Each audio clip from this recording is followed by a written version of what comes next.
तर आता या प्रयत्नांना कधी यश येतं आणि लाडक्या बहिणींच्या खात्यामध्ये 1500 रुपयाचे 2100 रुपये पडतात ते बघावं लागेल।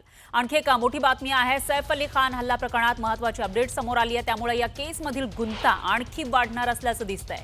16 जानेवारीला सैफच्या मुंबईमधील घरात घुसून त्याच्यावर जीवघेणा हल्ला झाला होता। या हल्ल्यात सैफला गंभीर दुखापत झाली होती।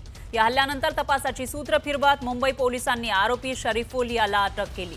या प्रकरणात आता पोलिसांनी दाखल केलेल्या आरोपपत्रातून काही महत्त्वाच्या गोष्टी समोर आल्यात, ज्यामुळे या केसमधील गुंता आणखी वाढलाय।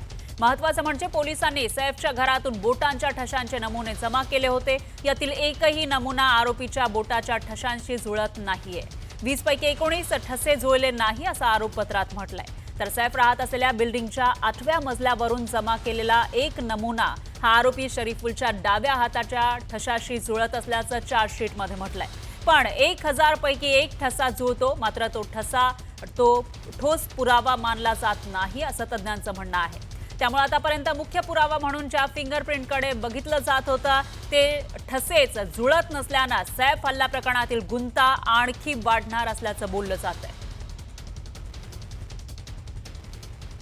तर नेमकं काय घडलंय ते जाणून घेऊयात ग्राफिक्सच्या माध्यमातून। ठसे जुळेना, गुंता सुटेना अशी काहीशी स्थिती आहे आणि याच्यामध्ये आपण बघितलं तर सैफच्या घरातील बोटांचे ठसे आरोपीशी जुळत नाहीयेत। नमुने जमा केले होते, घराचा दरवाजा, स्लाइडिंग बाथरूमचा, बेडरूमचा आणि कपाटाच्या दरवाजावरील नमुने तपासलेले होते। बोटांच्या ठशांचे 20 नमुने त्यावेळेला जमा करण्यात आले होते। घराचा दरवाजा, स्लाइडिंग बाथरूमचा, बेडरूमचा आणि कपाटाच्या दरवाजावरील जे ठसे होते त्याचे नमुने तपासण्यात आलेले होते आणि 20 नमुन्यांपैकी 19 ठसे जुळत नाहीयेत।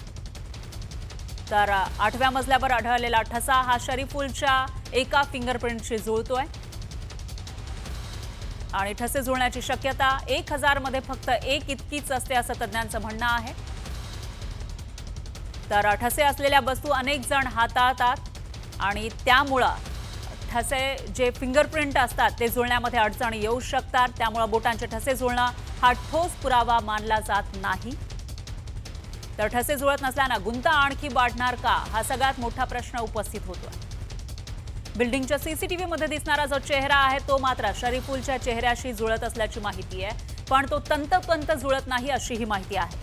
एकीकडे सैफच्या घरातून जमा केलेल्या बोटांच्या ठशांचे नमुने आरोपीच्या हातावरील ठशांशी जुळत नसल्यानं गुंता वाढलेला आहे, तर दुसरीकडे याच केसमधील महत्त्वाचा पुरावा मानला जातोय तो म्हणजे सैफच्या बिल्डिंगमधील सीसीटीव्ही फुटेज। आरोपी जिन्यानं सैफच्या घराकडे पोहोचला अशी माहिती आहे। यानुसार पोलिसांना 8व्या मजल्यावरील सीसीटीव्ही फुटेजमध्ये आरोपी वर जाताना आणि त्यानंतर काही वेळानं खाली येताना तो दिसतोय। पण या सीसीटीव्ही फुटेजमधील आरोपीचा चेहरा हा शरीफुलशी तंतोतंत जुळत नसल्याचं बोललं जात आहे। त्यामुळे सैफ हल्ला प्रकरणातील गुंता आणखी वाढल्याची चर्चा आहे।